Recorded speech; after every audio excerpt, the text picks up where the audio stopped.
I think for threat intelligence sharing to be effective, though, is it needs to be contextualized and actionable, and it can't be slow and gated and working through bureaucratic means in order to get the information shared. So the reality there is still a lot of person-to-person and organization-to-organization sharing that's going on, but I think that's actually happening at a much more effective level than previously.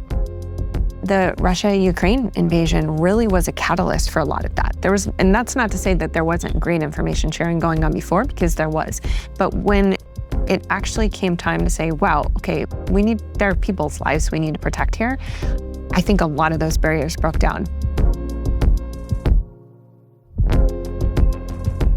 Welcome to Threat Vector, the Palo Alto Networks podcast where we discuss pressing cybersecurity threats and resilience and uncover insights into the latest industry trends. I'm your host, David Moulton, Senior Director of Thought Leadership for Unit 42.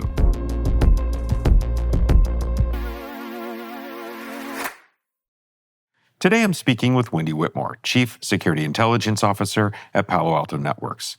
Wendi brings more than 2 decades of experience leading incident response and threat intelligence teams at organizations like Mandiant, CrowdStrike, IBM X-Force, and Unit 42 for Palo Alto Networks. She's an inaugural member of the DHS Cyber Safety Review Board and serves on the Cybersecurity Advisory Boards at Duke University and the University of San Diego. Wendi is a highly respected voice in national and global cybersecurity strategy with extensive experience countering nation-state and AI-driven threats. Today, we're going to talk about the evolving scale and sophistication of Chinese nation-state cyber threats, the targeting of critical infrastructure, and how defenders can better prepare in a rapidly accelerating AI environment. This topic is critically important because we're witnessing nation-state actors, particularly from China, operating with unprecedented speed, persistence, and global reach, threatening not just corporate intellectual property, but critical infrastructure that underpins everyday life. As defenders, we need new strategies, faster detection, and greater resilience across entire ecosystems. Here's our conversation.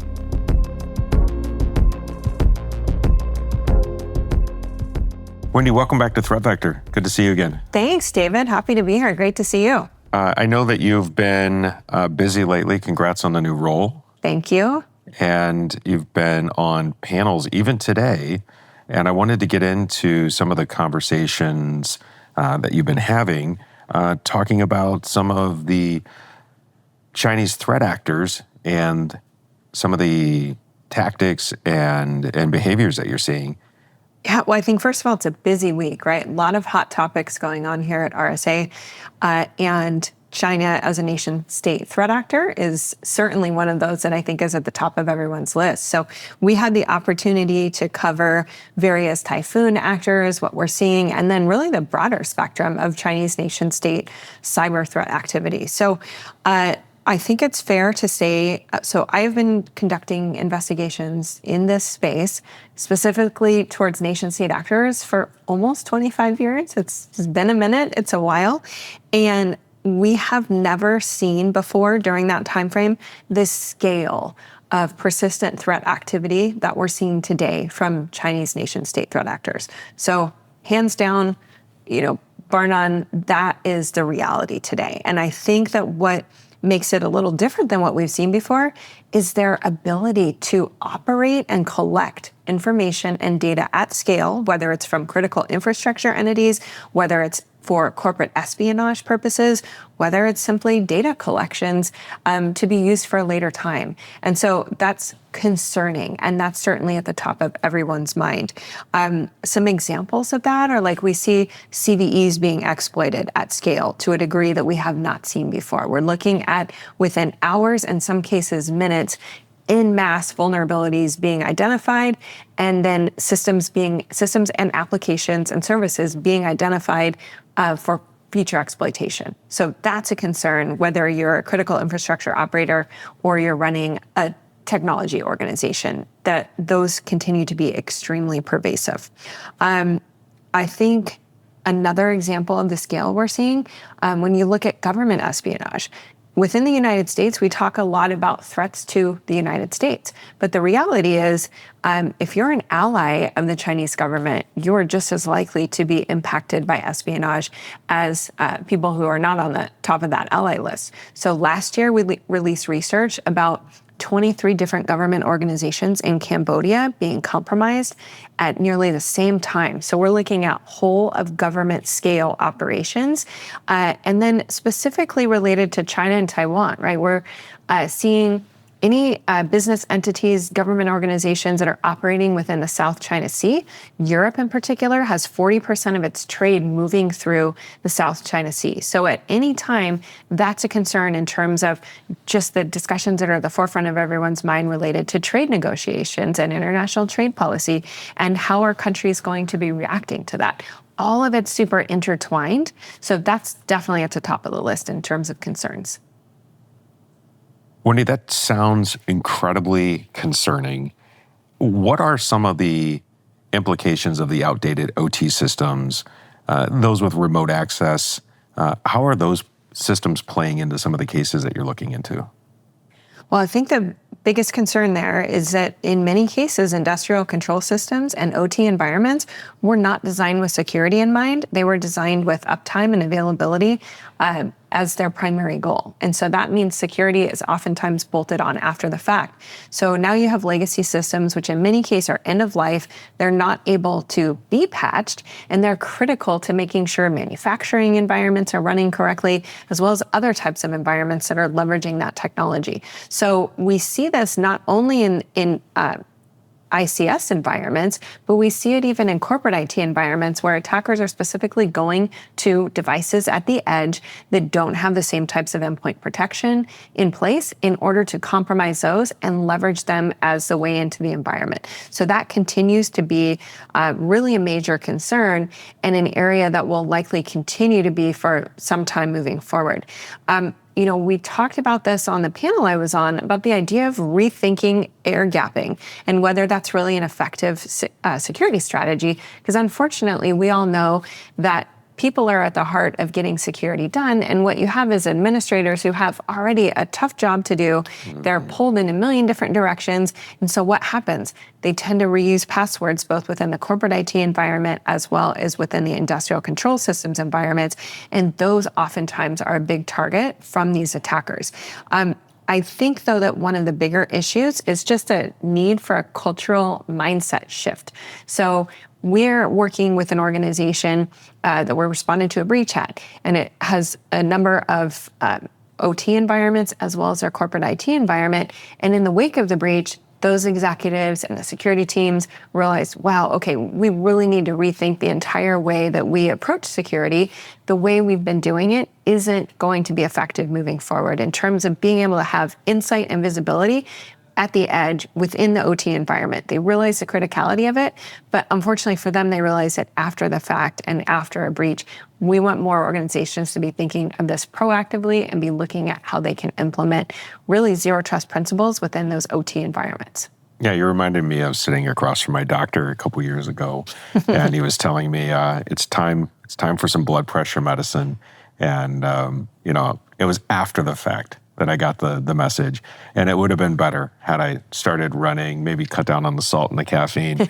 I don't know when some of these lessons learned are going to show up for organizations that are moving fast and realizing that maybe uptime and security can be equal partners in what they're looking to achieve and the way that they're measuring things, or we're going to have this massive scale of attacks that you're talking about with the vaults and maybe others. Well, I think there is, if there's a shred of good news, I think the reality is that AI is actually going to make changes in that. Because what you're talking about is just this bigger picture, software is oftentimes built and hardware systems are built, and then security is tested for after the code is developed. And so now what you're seeing is AI has the ability to inject into that software development lifecycle and that entire process to where we can identify potential vulnerabilities in the code much earlier than we used to. We can identify where there's hard-coded passwords, where there's potential CVEs that can be exploited, and that's all part of this continuous development lifecycle that's fixed prior to being shipped. Yeah. So that is going to make some impact, I think. Well, and that's really exciting because the cost of fixing it before it's deployed, and as you said, you can't update it, it's end of life, and that changes the game significantly.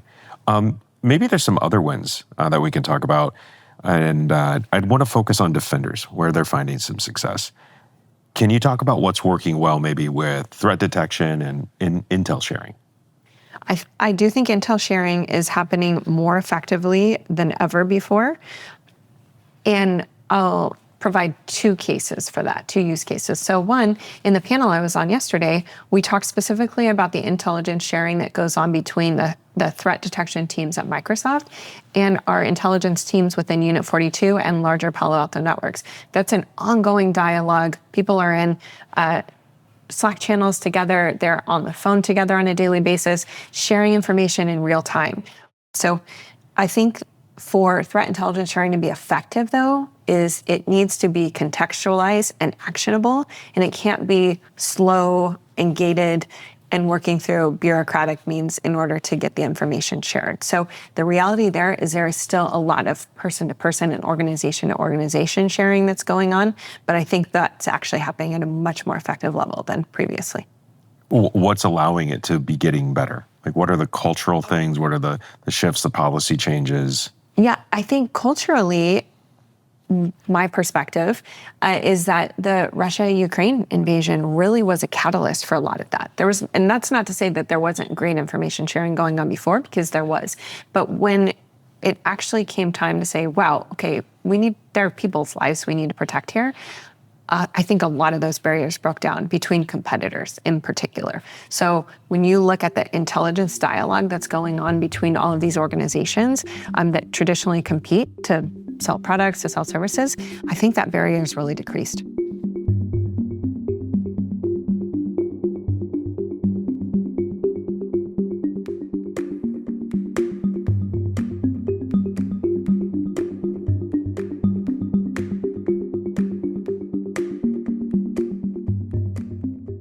So Wendi, what's next? How can organizations better prepare through scenario planning? I think scenario planning and live action kind of testing and exercises is one of by far the best opportunities organizations have to prepare. But in order to do that successfully, there are some key pieces. One, it cannot be just security professionals who are involved in that. It really needs to be from the boardroom to the security operations center, and then better yet, extending to partners, vendors, external counsel, law enforcement, and even better yet, bring the regulators into this dialogue. All of those organizations, if working together, are really there to help protect organizations against these threats, to make sure that they are resilient when there is a breach. And so the most prepared organizations we see are having that level of dialogue and preparedness and making sure that those relationships are in place in advance of an attack, and that they're not only looking at like what happens if our organization goes down, but they're looking at what if one of my most critical supply chain providers goes down? What do we do then? How do we communicate with them during this event? What kind of new infrastructure are we going to be setting up? And that's everything from the hardware that may be required to run the network to how are we going to, like, what email devices, for example, what email accounts are we going to communicate from, right? All of those are things that should be included in that pre-planning. Another example, though, kind of related to your last question with private and public partnerships, an example of a tabletop exercise that we at Unit 42 recently participated in included Microsoft. It included many other organizations within JCDC, and it was actually related to an AI attack. And so those are the type of really comprehensive planning scenarios that we all want to be involved in, and we encourage our clients to participate in. Because if one of your cloud providers, for example, goes down, that becomes now a critical infrastructure provider. We all need to be prepared to figure out how we're going to work through those scenarios. Wendi, when you're talking about that, I'm going back to a comment you made. In 25 years of watching APTs out of China, you've never seen the scale, the speed, you've never seen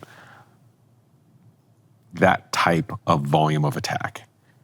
Is it a new type of training that's required because of AI, because of the strategic level that these attacks are these attacks that you're seeing? That's the new normal. That's the new baseline of what organizations should be thinking about and doing. Absolutely. I agree with that. I think that you're looking at a level of breadth across an organization and their entire ecosystem of providers and experts that they work with on a daily basis to come together to really ensure that the entire ecosystem is resilient. I think a great example of this is the work we did with the Olympics last year. So the Paris Olympics in the summer, we worked with critical infrastructure providers who are providing power to the games, transportation, rail lines, airways, buses, infrastructure providers like the actual physical security at these events, and then all of the financial processing systems. So not necessarily the Olympic Committee itself, which might be forefront and top of everyone's mind, but I think that shows just all of the providers that have to come together to make some sort of big event possible. What we did was in advance of the Olympics, we went through all kinds of scenario planning that involved everything from a train going down to the inability to process ticketing systems into a venue where there might be 50,000 people coming in. All of that to figure out, okay, how are we going to adapt quickly? How are we going to stand up new network infrastructure at a moment's notice to make sure that these events run securely? And that's the type of planning that we need organizations to be doing about running their business and having the level of resiliency needed for a cyber attack. Yeah, we often talk about the weakest link is the problem. And when you're talking about integrated systems and businesses, any of those could have a weakest link inside of them, and it takes down the entire thing. I think about the idea of the Olympics and losing transportation or payment, and that's the game, right? You're immediately in trouble. So let's look into the future a little bit and predict what are some of the blind spots that concern you? I think right now, the speed with which AI is being implemented and the level of vulnerabilities that presents to organizations as they need to build AI within their applications, they need to adapt and adopt technologies that are leveraging AI. It's just creating a lot of potential for new areas of weakness that we haven't yet identified. Just this week, the FBI released information that suggests that the Chinese government is testing AI as part of the entire attack lifecycle. And that's something we suspect not only nation states are going to be doing, but certainly cyber criminals as well. What's the top step organizations should take right now? So we often say, David, that organizations should be fighting AI with AI. But that term can be misinterpreted or it can be kind of ambiguous. And so what do I mean by that? I mean, organizations need to be looking at, on the defensive side, how they implement AI into their workflows to give them increased visibility and increased speed to detect threats. There is no way that we are going to defeat these adversaries if we are working at manual speed and not taking as many of the manual tasks away from the humans, letting machines do those, and letting humans do what we do best, which is really then work on solving the most challenging problems that exist within the space with the aid of technology that's solving some of the larger, more processes that we can automate. What is the one thing a listener should take away from today's conversation? Cybersecurity has never been more important than it is today. So the more that organizations can take that threat seriously, know that other nation-state adversaries throughout the world are leveraging cybersecurity to attack us, to attack our allies, and that investments need to be made in making sure that their organization is in a consistent shields-up posture at all times.